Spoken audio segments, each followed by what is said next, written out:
Hello everybody, welcome back to the Indescribable channel. I'm Arcane. We are back at it again with Five Nights at Freddy's, the series, director's commentary. Today we are going ahead and doing Season 1, Episode 5, A Killer's Purpose. Real quick before I go any deeper, here's some of the questions that we had last episode. Yeah, still nothing. I guess I'm just that good at explaining it, I guess? I mean, all the questions are for Season 2, so that's fair. If you have any Season 1 questions, just let us know. And with that, let's just jump right into it. This episode was an episode, if you couldn't tell. This is kind of like an episodic show.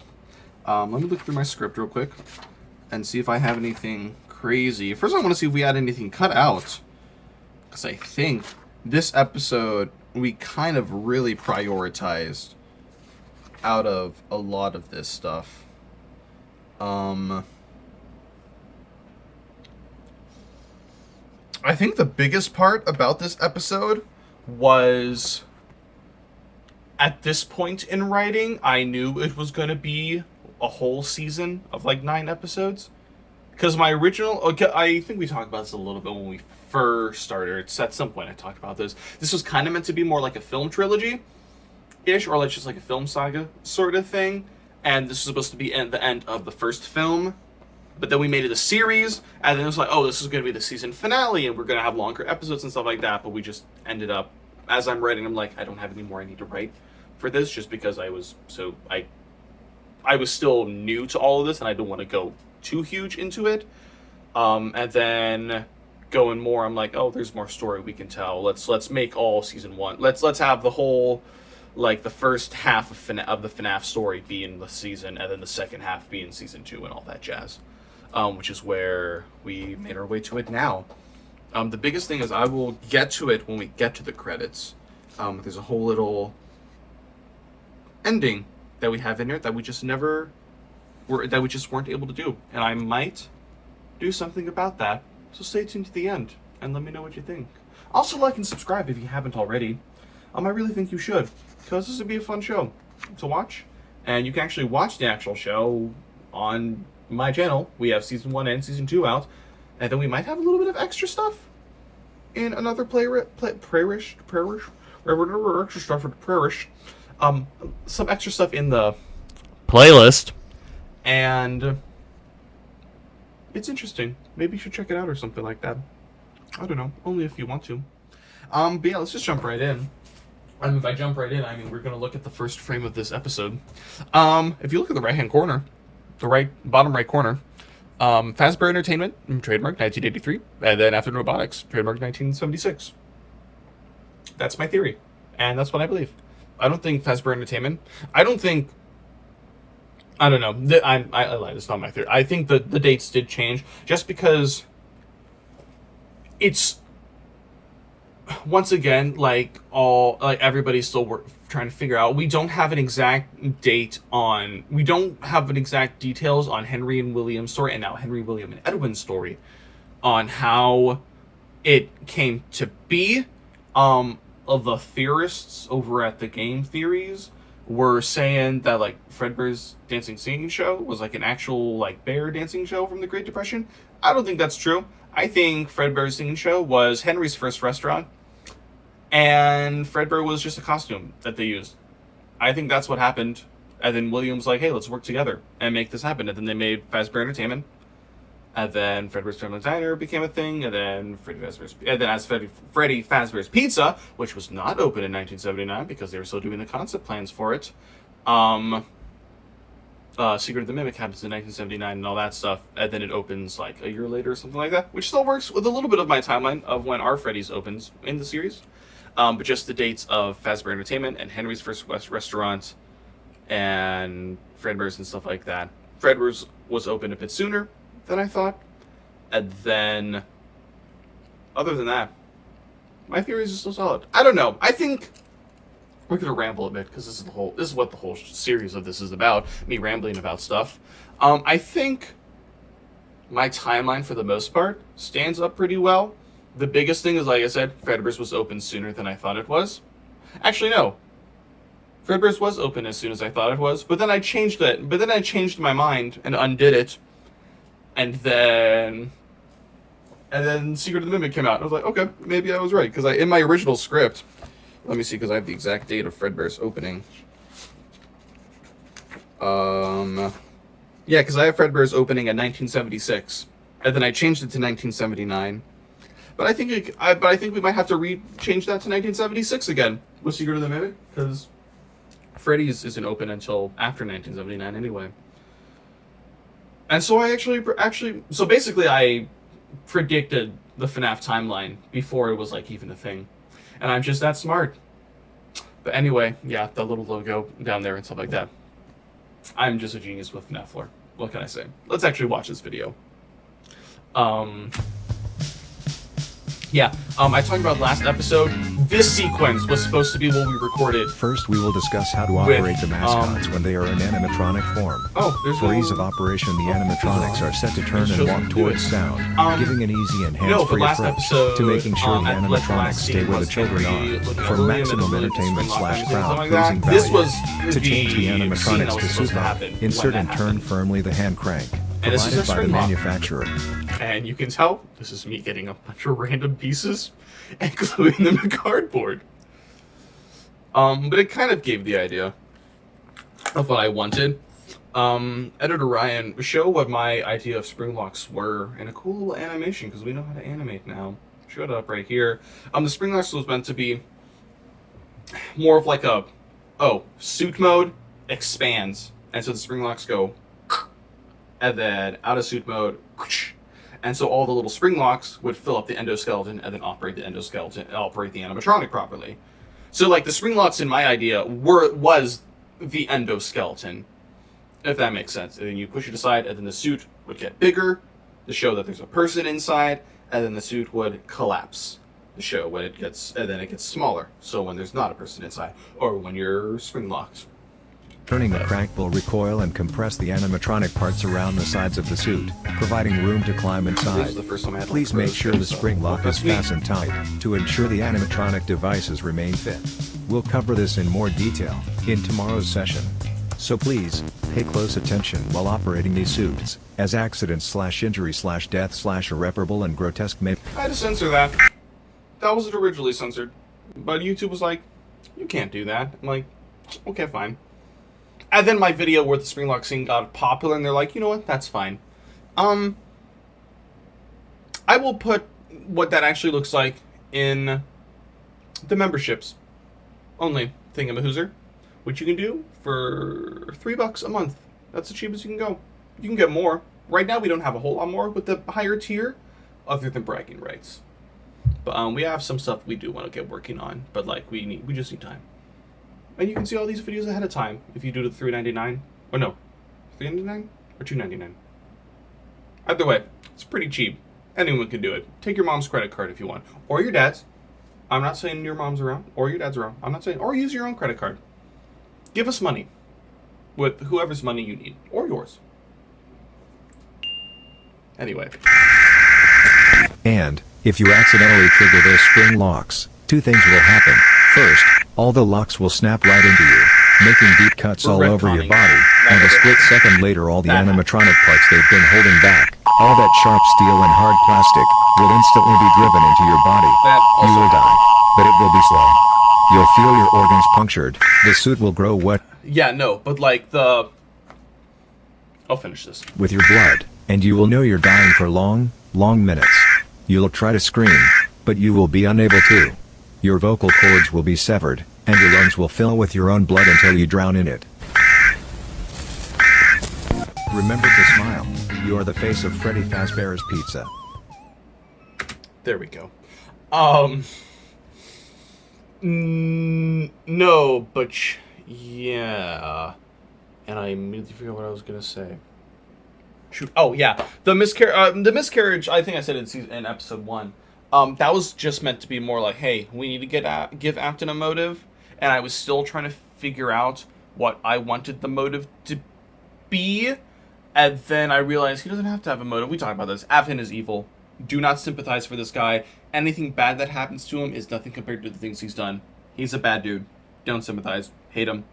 love to hate him, whatever you need. Just don't sympathize with him. He's not a good guy. He's not a broken guy. He's just a bad guy. And I think like I said, when we redo season 1, because that's an inevitability at this point. We're gonna fix everything in season 1, the hodgepodge of a mess that was season 1. We're gonna fix all of that and make it tie in a bit better with season 2, and then inevitably season 3, if we have time for it. That once again, season 3 is coming, but like you need to realize, right now, there's a lot of game to put in the show, but there's not a lot of story. And if you disagree, you can mention it in the comments. But I will say, Secret of the Mimic was literally the prologue of this story. We actually have nothing to go off of it. All it was saying was the books were canon. And it did give us a little bit of stuff, but nothing to continue the story. Just to be like, hey, this is actually what's happening. Which is a good thing. It gave us a lot of clarification, because we were very lost. But yeah, anyway. Your brother's kind of a baby, isn't he? It's hilarious. Yeah, it's a riot. It's hilarious. Why don't we help him get a closer look? He'll love it. No, please! Come on, guys. Let's give this little man a lift. He wants to get up close and personal. No, I don't want to go! You heard the little man? He wants to get even closer. Guys, I think the little man says he wants to give Fredbear a kiss. 1, 2, 3.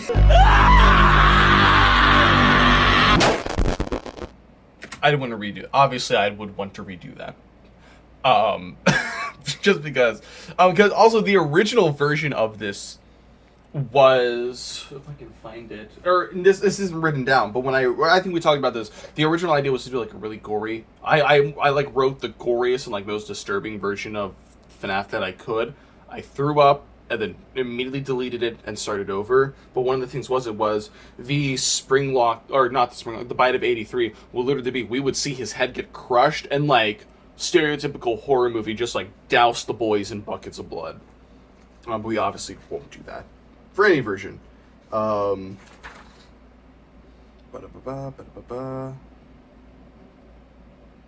Yeah, no, we cut some stuff at the end of this scene. There's just so much that we weren't able to do. Dad. No! Come on, buddy. Who did this? Who did this? Michael. Everyone out! Happy birthday, baby. One more year old, your birthday. I'm sorry. I'm so sorry. I'm sorry. I don't remember what it's like to be happy. Mom left a while ago and Elizabeth never came back. I wish I had friends. That way I could feel loved. Can you hear me? I don't know if you can hear me. I'm sorry. I don't have any friends. That's what the dreams tell me. The dreams scare me. I hate the dreams. They stop me from being loved. Nobody loves me. Or, no, nobody loves me. No! Not again! Please! Wake up!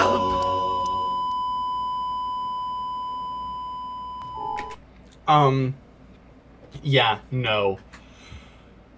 I love that sequence. I like the music and stuff like that. That is just one of those things where I'm like, yes, it makes sense and it works perfectly. And I loved it so much. Do I even have it written down for what happens? Yeah, no. Yeah, that entire scene does not actually exist in my script. So if you really like that scene, you're welcome. I did. You're broken. We are still your friends. Do you believe that? I'm still here.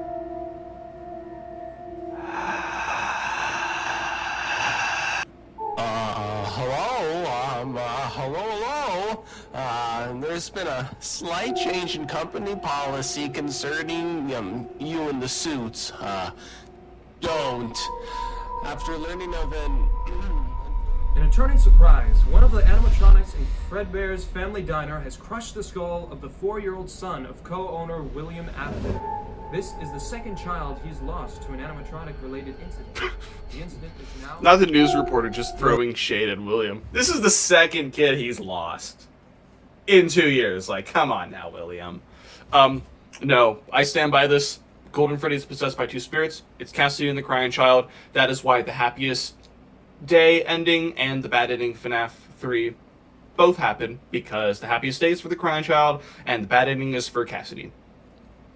They both possess the suit, and I will stand by that. They don't, sorry, let me clarify. They don't possess the suit. They possess Golden Freddy. If that makes sense. Because as we're going to see, William just destroys the Fredbear animatronic. And then the Fredbear plush is the closest thing that we have to like something being possessed. But like at this point, it's more of they represent, like Cassidy possesses the Golden Freddy animatronic. But the Crying Child doesn't possess the plush or the Golden Freddy animatronic. But Cassidy and Crying Child are just so strong in their remnant, like power scaling, like they're like equally strong, but the Crying Child is just a little bit more. And so they're combined and like they fight each other for control of Golden Freddy, if that makes sense. So it's like the physical suit is Cassidy possessing, but the spirit or the character itself is the Crying Child. But once again, Fredbear and Golden Freddy are separate characters. If that makes sense. I think it does, but like, if it doesn't, let me know. I'm pretty sure it does though. Because we now know in Secret of the Mimic that Fredbear's design is still different than Golden Freddy's design, as we have seen throughout the games. So I want to say they're separate characters. And I will stand by that. Plan was broken now. He blamed Michael for the incident and hated him. He spent those days in Fredbear's drinking and crying. I was left to watch over Michael and stop Will from beating him when he was at home.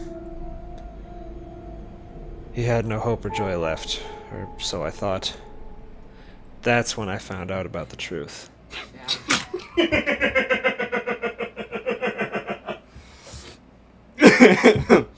Oh, buddy. We've talked about this before, but Michael and William were meant to be played by the same actor, so that's why we have them like this, because they look so similar and stuff like that. Obviously, just over time, we weren't able to keep it that way, but this was so you can see this was the idea. This is what the idea was meant to be. No. I'm sorry. I don't care. Are you mad? Furious. Is there anything I can do? Get out! What are you doing? What do you mean? You think I'm mad at my son for killing his own brother? You know it wasn't his fault. Oh, right. It was my machines. My pride and joy you killed them. Ironic. Just like that. Well, what do you mean? Susie, Fritz, Cassidy. Oh my gosh, Will, please tell me you're joking. This was the first scene I have to we call shot the in cops. this house, and this was yes, the I last do, scene Will. we All shot the in the years, I house never thought for you'd season be a 2, killer. Why? when we Why had to did remake you... it. You have no proof. There's no possible way to find the bodies. No, I want to know why you killed them. Because I wanted to, Henry! Because I lost everything that I cared about. You know what? I enjoyed every moment of it. Because I think I am entitled to some form of joy. William, you're sick. Yes, I know. And I'm not sorry. I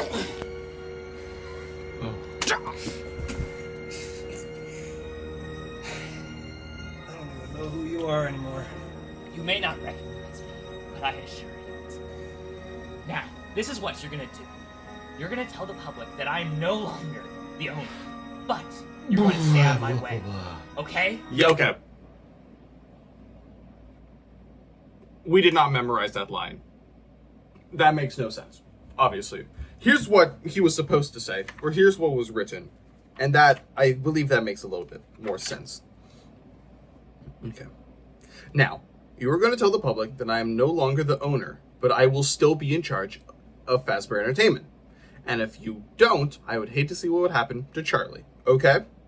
Okay? So it's supposed to be, hey, William is no longer associated publicly with Fazbear, but he's still in charge of Fazbear. That way, if any more murders happen, he would not be directly linked to it, because he's grieving for his kids and all that stuff. That was meant to be the plan. Nowhere in the world was that clarified in any of this show. That's what was meant to happen. We'll fix that when we do season 1. But that was the intent. It confused me, and it confused Logan when we watched it. But like, that's what was meant to happen. Okay. That's easier than I thought.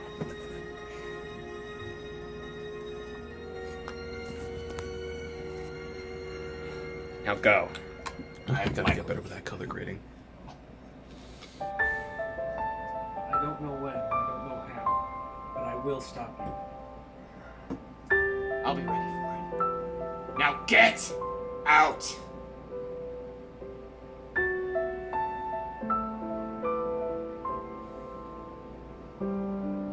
William, I'm sorry. I should have been there for you when you lost everything.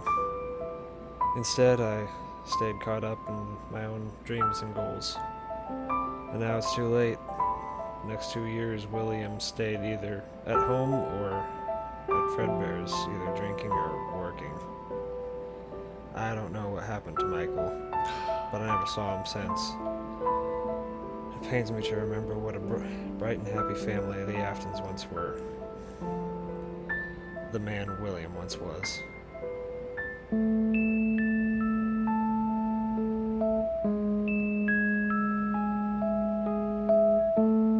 Yeah.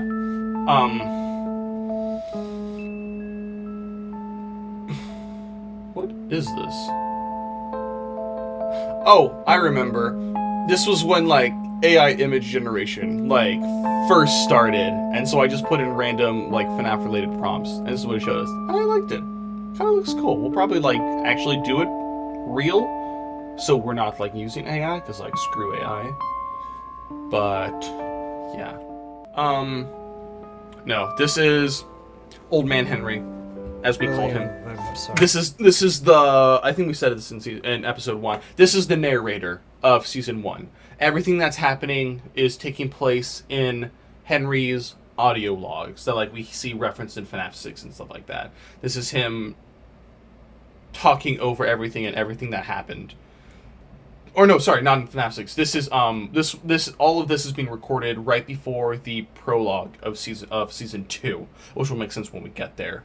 But yeah, just the whole silhouette and stuff like that, just beautiful. We love this. I love that. That's the coat he wears in season 2 and all of his stuff. And we shot this literally. When did we shoot this? 2021, I think. And then we didn't start season 2 till 2023. So, like, I'm so glad that we were able to keep all this and keep this somewhat similar. Obviously, just because I moved in that interim, we had to change some stuff. But, like, it just already, still, it just looks fantastic. And just seeing, Logan be Henry and all that stuff. Logan did fantastic as Henry. I love Henry. Henry is one of my favorite characters in FNAF. I love his character, and you can tell by how much I gave him in the story and stuff like that. But no. Yeah. And it's just, this silhouette is just, you know, oh, shoot. My name is Edward. I made the mimic. Oh no. We did it first. There you have it. That's what I'll say. We did it first. And I hate that. Yeah, I'm gonna call it there. That was the end of our, what would I call it? The Afton family arc, I think, is what I would, oh no, the Fredbear's arc is what I would call this first half of season 1. And then the second half will go into we'd call it the puppet arc. And that makes sense when we get there. If you're watching this, you probably have already seen our show, to be fair. But, yeah. It's been a while since I've actually seen any of this stuff, or actually had to think about this. And so it's been nostalgic. But yeah, I hope you enjoyed. Let me know in the comments if you had any questions or comments from this episode or the past 4 episodes that we've done. Because we're about, like I said, we're halfway through season 1 already. And I will see you guys next time. Bye!